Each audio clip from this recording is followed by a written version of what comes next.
નસવાડી તાલુકાના રાનીડા ગામે 1 માસથી સ્લેબ ડ્રેઇનની કામગીરી બંધ. લોકોની અવરજવરમાં મુશ્કેલી.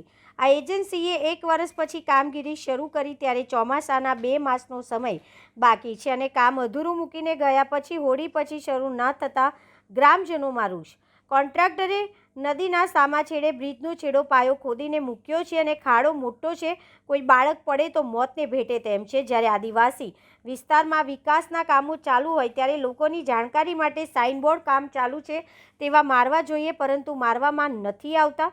પંચાયત માર્ગ મકાન વિભાગના અધિકારીઓ સાઇડ ઉપર જતા નથી અને અધૂરા કામો સમયસર પૂરા કરાવતા નથી. તેનો આ વરવો નમૂનો છે.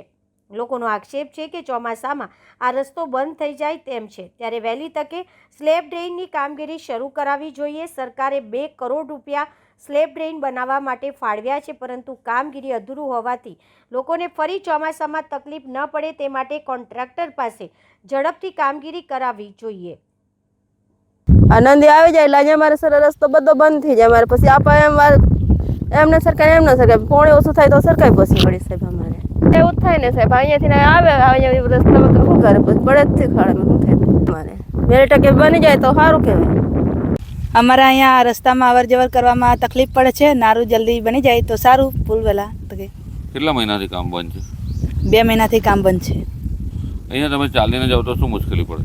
ચાલીને જાવ તો ચડવા ઉતરવા પાણી ભરવામાં આપદા પડે છે અમારે. એટલે પાણી ભરવા આ કિનારે આવો છો? હા, કિનારે. ગામમાં નથી? હા, ગામમાં છે પણ એ બી બોર ફગડેલા ને એવું તેવું છે.